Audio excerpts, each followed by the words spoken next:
Watching a 5-day losing streak. My next guest says the market is entering treacherous territory for both the bulls and the bears. Joining me now, Post 9, Cameron Dawson, NewEdge's. Well, it's good to see you again. Well, that's a headline. Tell me more.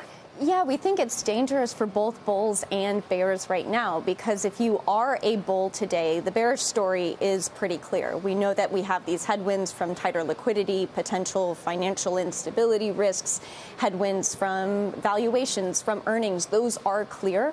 But to be overly bearish today, we also have to consider that markets are oversold. Markets have very late positioning. We had the most record put buying, which means downside protection buying, last week. So you could see a powerful rally to the upside that doesn't reflect the fundamentals, doesn't reflect the risks, but just because of positioning and sentiment. But I mentioned earlier, right, as we started the show, financial stability, we're talking about spillover possibilities.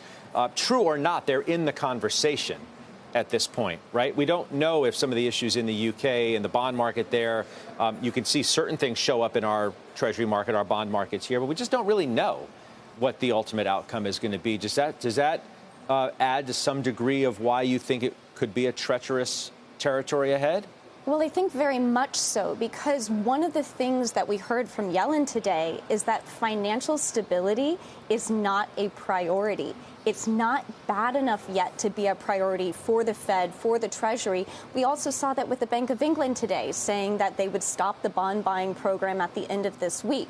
So it means that for central banks to step in and stabilize markets, things have to get a lot worse. Well, let's spin it, too, and say that it's a good thing that they haven't gotten to the point where Secretary Yellen, who was just with Sarah, suggested we're concerned about it. Not that she would necessarily say that during a television interview anyway. But the point being, it's not as bad as it certainly could or might get. So let's just take a little pause on the dire stuff. Jamie Dimon's comments notwithstanding, with all due respect to what he said. First, it takes time. But I think the second thing to remember is that policymakers are like generals. They fight the last war. So they might have the things in place in order to keep the things that broke in the last cycle from breaking again.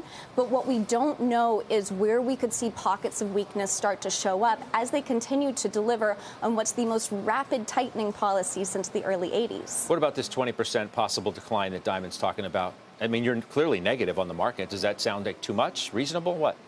So it's reasonable if we look at past bear market recessions, down 40% would be the peak to trough. Now, we think that from a valuation perspective, that would be a very, very low valuation on this market. If you assume that we get $200 of earnings a share next year, that would be about 10% down, in line with the median EPS decline during a recession.